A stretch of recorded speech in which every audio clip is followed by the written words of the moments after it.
But where are you really from? A podcast about the Asian American struggle.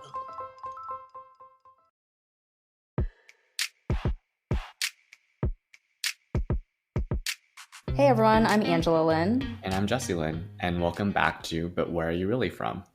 Today we're continuing our quest to find Asians doing cool shit, and we have found a really cool Asian named Amy, who's here to talk about her alternative track, compared to what Asian parents think we should be doing with our lives. So, Amy, feel free to introduce yourself however you want to, and we'd love if you answer the opening question, but where are you really from? I am Amy, and I am from LA. I am an actor slash filmmaker over here, and I've been here about 7 years now. I was an actor in Hong Kong, and I moved here to pursue better opportunities. Where am I really from? That's kind of a funny question for me. I mean, it's hard for me to answer that question when people ask me that, because I am really from here. I was born in Boston, but then I moved to Hong Kong when I was a teenager, and then I lived there most of my life. So when people ask me that, I do say, oh, I'm from Hong Kong, because I just got here from Hong Kong, like not too long ago. But then they say, oh, your English is so good. And I'm like, well, okay, people speak English in Hong Kong. And also, then I kind of go through the whole thing where, I was born here, and then I moved to Hong Kong, and then now I'm back. So, yeah. Do you have family in Hong Kong, or what was the driving reason for moving to Hong Kong when you were a teen?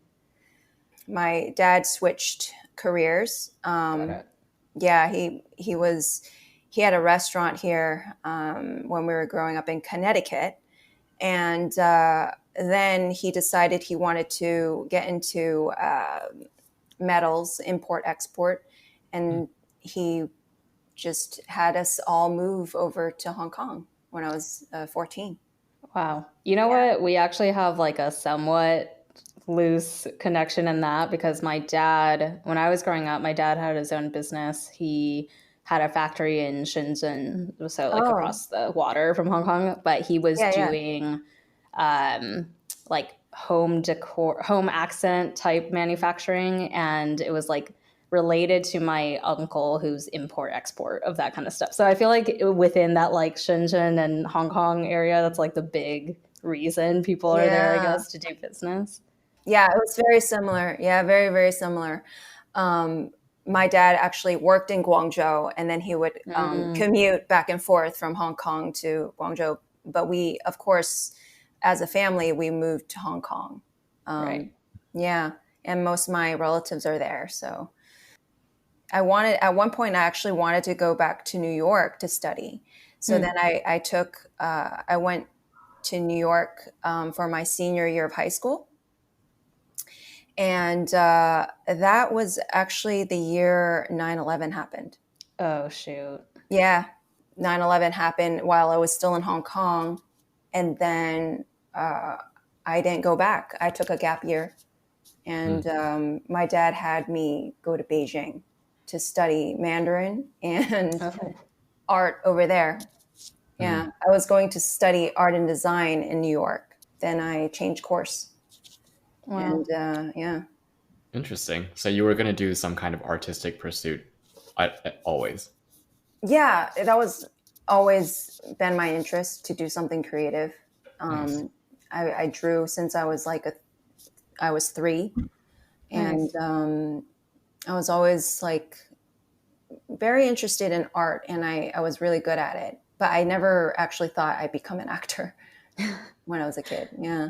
Let's talk a little bit about your pursuit of artistic things as a viable career path, because I think Jesse and I have talked about Asian parents often have a thing where when you're a kid, they're very much okay, you're going to do art, you're going to do violin, you're going to do piano, you're going to do all these things, but then that's really just to like beef up your resume when you're applying for college, but like your real career better not be one of those things. So unless you're like a prodigy. So we're curious, I guess, what your parents' attitude was towards you saying like, hey, I want to go into something in the field of art and then, eventually acting. But was it because you were a prodigy, or is it like they had different attitudes towards it than like the stereotypical Asian parent?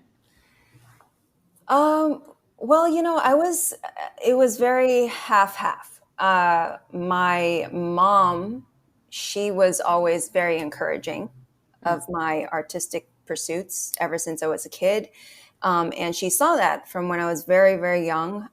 She saw that I would just pick up a pencil and I would start drawing, and I would, put my own, in my playroom, I would have my own art gallery. I would just like put pictures up, and I'd be so proud to show my parents, hey, look at what I did. And so she did recognize that in me. And so I was very lucky. She pushed me in that direction. She helped, foster that. And she had me go to art classes and music classes, like just anything that helped me in that direction. And she herself, she was a singer, so she really understood that. Nice. And then, but my dad, he was more traditional, and he was not so much pushing me into a certain direction, but he really was worried that I wouldn't make money as an artist. So that's like the main thing. Like, as long as if I made money and I made big money from it, then that would be okay. But he just didn't really see that in like the art fields. So he was very hesitant, and he was not that supporting when I said I wanted to become an actor. Yeah, for sure. But he did actually he encouraged me to go to art school and do it the right way. So I did end up going to Tsinghua Arts University in Beijing. But when I said I wanted to become an actor, he was not only shocked, but he was quite mad because I dropped out of art school to become an actor. Yeah. And what was the inspiration that had you kind of change course? Because it's related, but it is different. Yeah, it is related. And it's like, I don't know. I don't think it's that different actually, because it's still creating. It's still from the same kind of creative muscle, except you're not alone by yourself creating in a room something like drawing or designing, and you're not interacting with people. Acting is you have to be collaborating with many other people, and you're out there and it's more extroverted, I guess. And you're essentially a piece of the puzzle, as opposed to, if you're an artist like drawing, or you're, a writer, or like anything that's like the other arts, you're kind of essentially working on your own until you have the product, right? Until you have the thing that you've completed. I think what happened was I was watching a lot of movies when I was in Beijing. There was a lot of like pirated DVDs. And I just had so much access to like all movies from around the world. And I just spent so much of my time watching movies instead of like focusing on, art and design, what I was pursuing at the time. I was just so fascinated with like how stories could touch and make me feel, and how powerful storytelling was, And I think one of the reasons I loved art and design was I could express myself, and I could express stories through that. But with film, TV, film, moving pictures, you're essentially like expressing a whole story. And I just felt so much when I was watching the actors that, I admired on screen. And I was like, wow, I would love to do that, be able to tell like stories and not be living in my own world. I want to be experiencing other people's lives, So like, when did you know that it was the moment where you were like, actually, I can't do the school anymore. Like, I need to go pursue this. I don't think I really had like a moment. I might have had a series of moments. I was always very introspective, and I was always a very feeling person. And I used my intuition more than my logic. And it was just at that time I was very lost. I was in this situation where, okay, I am doing art and design and I'm going to school for it, but it's not New York where I really wanted to go. And, I was also like, kind of being a mother at the same time to my siblings, because my mom had passed away at that time. And it was just a very tumultuous time. And the more I thought about it, the more I was like, life is short. Why don't I just try what I feel like I want to do? And the thing that made me want to go try, that I've heard time and time again in my immediate community, was to do Miss Hong Kong, which is like a beauty pageant. And if you do that, that would lead to an acting career. I was like, okay, if I can get in and I can compete, and if I win, then I'll do it. If I don't, then I'll just give it up and I'll just go back to my regular path. Yeah. Are we talking to a former Miss Hong Kong? I did not win, but I did get to Final Five, which was okay. Nice. Yeah. And that was a long time ago. And but when people ask me, that's really what got me in the industry, was that.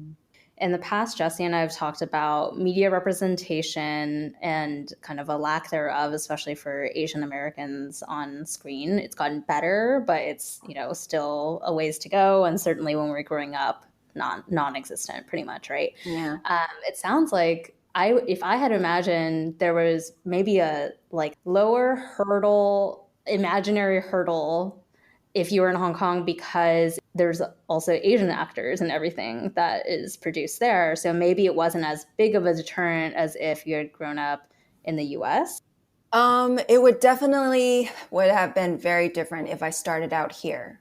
I always think about what my fellow Asian American actor friends go through. And now I'm in it, so I get it. But starting out, it was a different hurdle for me. I realized my Cantonese is not really up to par to be able to act. And so it was a lot of like learning lines from pinyin, just like just writing down phonetic, like English phonetics, and just like memorizing sounds as opposed to like actually memorizing what I was saying. But yeah, I think getting in the industry, I wouldn't say it would be as hard, because I didn't focus on my race, because everybody's Chinese over there. So I wasn't focused on that. And I wasn't thinking so much about what kind of roles would I get, what kind of roles would I not get. It was open for me, The only thing that I guess I struggled with was just to learn my own language, to learn Chinese. But I didn't have the same struggles as most Asian American actors have here. I'm curious to ask a question though, because you had been there for a few years and you were studying university, and something that I get a lot when I move, or not move, but when I go back to Asia, is people can clock me immediately that I'm like not local. They're like, you're not from here. Did you, were you like, do you go into like shoots and stuff and they're like, you're not from around here, are you? Yeah, totally. It's a vibe. I mean, I don't even have to open my mouth and people can be like, oh, she's ABC. It's just the way I hold myself and the style. I don't know. There's a little bit something that's slightly different. Je ne sais quoi. They acknowledge. It's just kind of like, I don't know. There's certain gestures that, local Hong Kong kids wouldn't do. And I wouldn't do those things and they wouldn't do what I do. But that didn't give you like any advantage or disadvantage as you started your career, right? You're saying it's basically like negligible effect. I think it gave a slight advantage, because there was this like thing where people over there were really into ABCs at the time. I don't know, at the time, like Daniel Wu was coming up and like Maggie Q. I do think there's a certain like halo effect with ABC when you're abroad.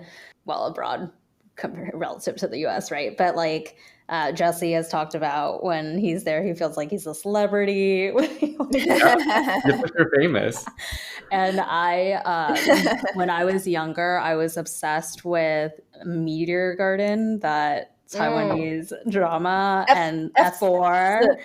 Yes, my loves. And my favorite one was Vanessa, who was in ABC. So I remember digging into his whole thing. And he had a similar situation with you, as like his Chinese wasn't that good. So that everyone would have to like his scripts, they'd have to like recite it to him essentially for him to memorize it because he couldn't read it. So yeah, interesting.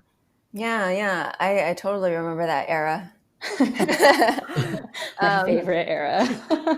That's awesome. Actually, you know, Taiwanese Stars was really popular in Hong Kong, so I knew all about like all the Taiwanese like celebs, and I don't know, it was a fun time, I think. So then you got your start, you got some experience there in Hong Kong, and then when did you decide like, all right, I'm going back home to the US and I want to keep pursuing acting? And like, what was that transition like? Yeah, I don't know. I just felt like really stale. I was doing the same things over and over, and I was kind of pigeonholed into some certain roles. And I was just getting really, really bored. I just didn't like the kind of work I was doing. It was like mostly soaps, and I was kind of stuck in the TV world. And I always knew that I wanted to go to LA and I wanted to act in English. But I didn't have like a plan really. It was another tumultuous period in my life. My dad had just passed away. And then for a year, I was just kind of like trying to find myself, trying to like heal. You know, I had a lot of time to think about what I want in life, you know, and what I really want to see myself in 10 years. So I just packed my bags in like 2 suitcases and I booked a ticket to LA like a year after I decided, and came over here. I didn't really think about it that much. I'm just that type that's sort of impulsive, and I don't really plan too much ahead. I didn't have parents to tell me what to do anymore. You know what I mean? Yeah. So it's kind of like, well, I want to do this. And I didn't really tell my friends, and they're like, where did you go? And I had already moved over here, and they're like, what? You're in LA? Like my relatives, everyone was like, when are you coming back? I'm like, I'm not. I moved here. So, wow. Yeah. That's amazing.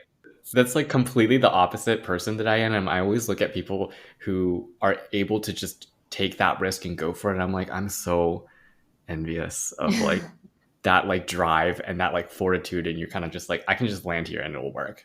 Yeah. I mean, it's just like one thing leads to another. And I was kind of lost when I first got here. It was like a year of figuring things out.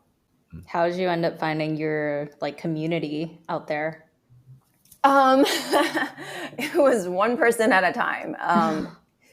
It all started from an actor that came to Hong Kong. His name is Byron Mann. You might have seen him in multiple TV shows and stuff. And he's like a really great actor. He came to Hong Kong. He works like international. He's like Canada, Hong Kong, here. And he came to Hong Kong and he was looking for actors to rehearse with for a film he was shooting.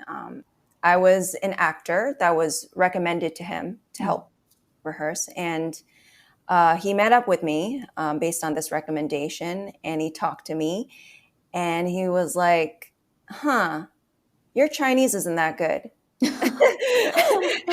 And so then like he couldn't use me to rehearse with. Oh no. But then he's like, anything you need, if you anything you want to like need help with, if you go to LA or whatever, I can help you. And I was like, okay, I'll take you up on the offer. So I called him up and I was like, hey, I'm going to come to LA next month. Can you help me out?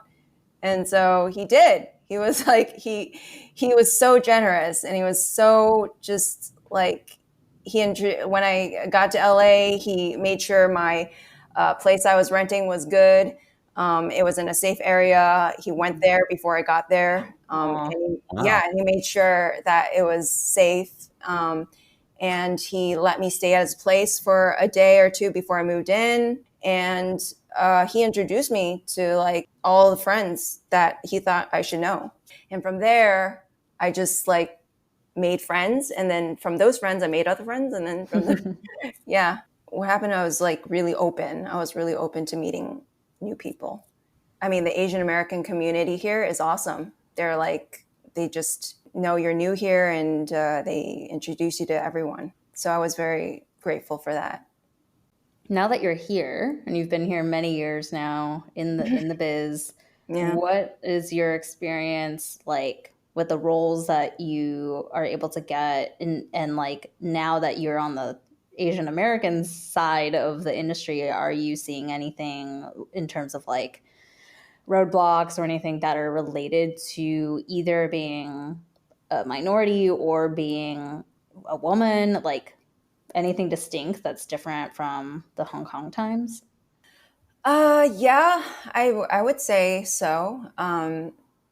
The difference is that I've had to think about my race a lot more than ever. I didn't really think about it. I've always just like, when I was in Hong Kong, I was always like, okay, I'm an actor now. Yeah. You know, here I have to kind of pull back and think, oh, I'm an Asian American actor. What kind of roles are out there for me? Mm-hmm.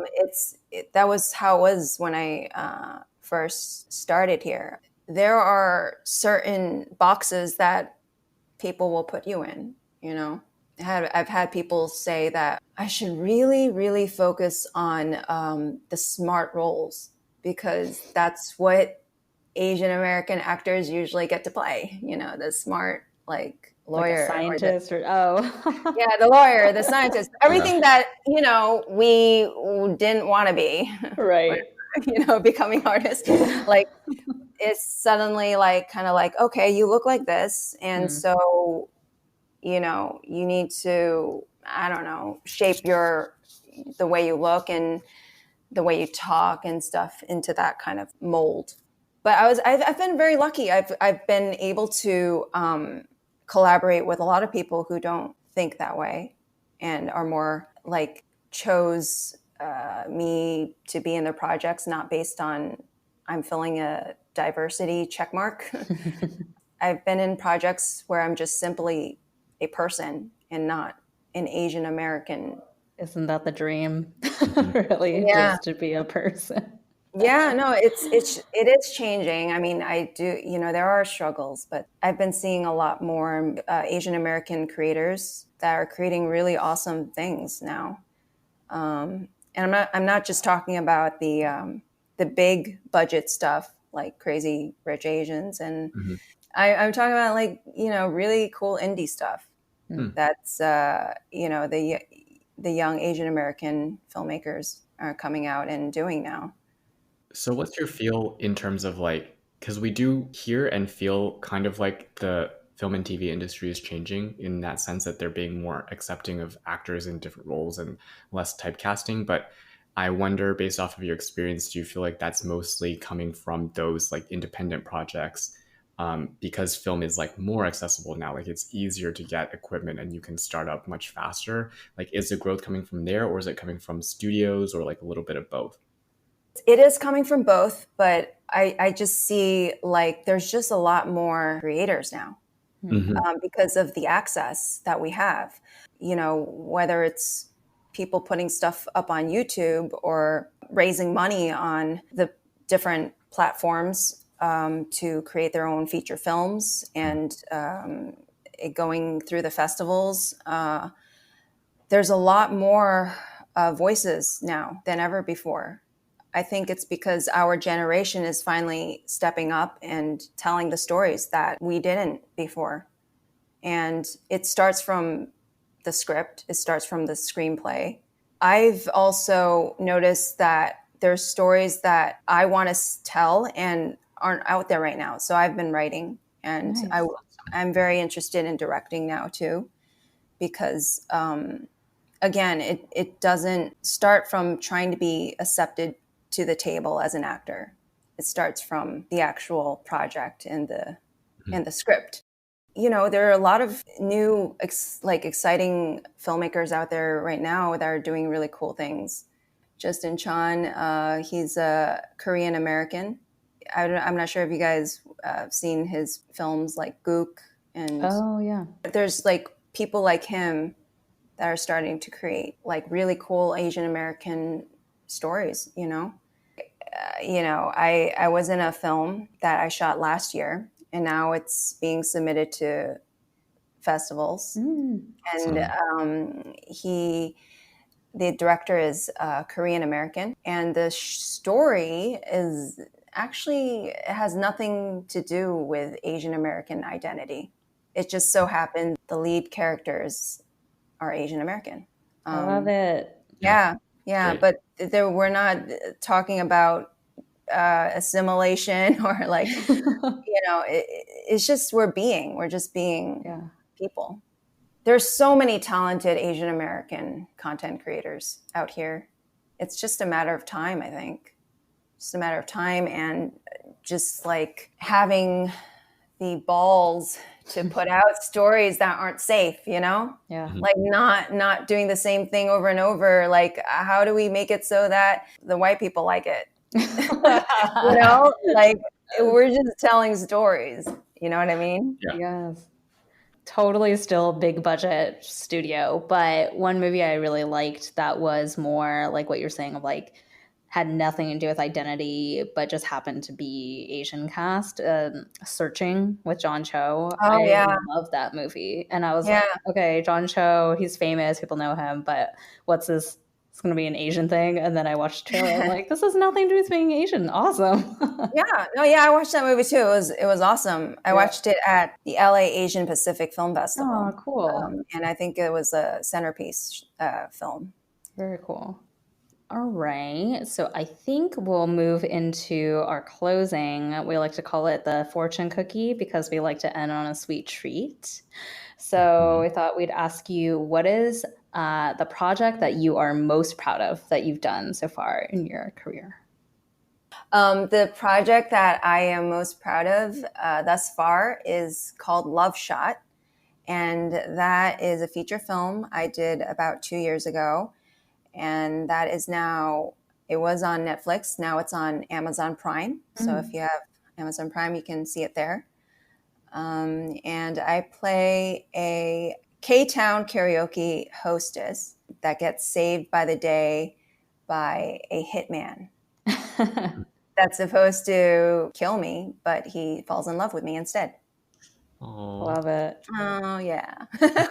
Are you most proud because it's a feature film, or is there something you just like really loved about like the people that you worked with on that, or what makes that your favorite so far?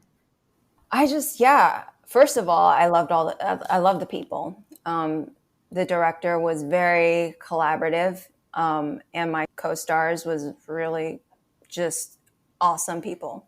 And his name is Dakota Loesch. He is for sure a superstar in the making. He's just such a good person, and he's so creative. I had a lot of fun with him. I was just allowed to be a person again. I wasn't thinking so much about, okay, how do I be an Asian American voice in this project? Even though that is important to me for certain projects, but I just want to be a person, just like how you and me live every day. You, me, Jesse, we're just people every day. We're not like walking around thinking, how do I show my Asian Americanness? Yeah, I think it's from my perspective, it's a balance. Like you want people to treat you as a person and like see you for you beyond those things that are like your ethnic background, but at the same time, like you also like part of why we're doing this project is so that we can kind of like rediscover that heritage a little bit and like honor it without being like, this is the whole thing that we are. Yeah. I think there's a little bit also of like the pushing the Asian American representation piece, I feel like that is totally intertwined with, though, just wanting the end goal to be just, we are just normal.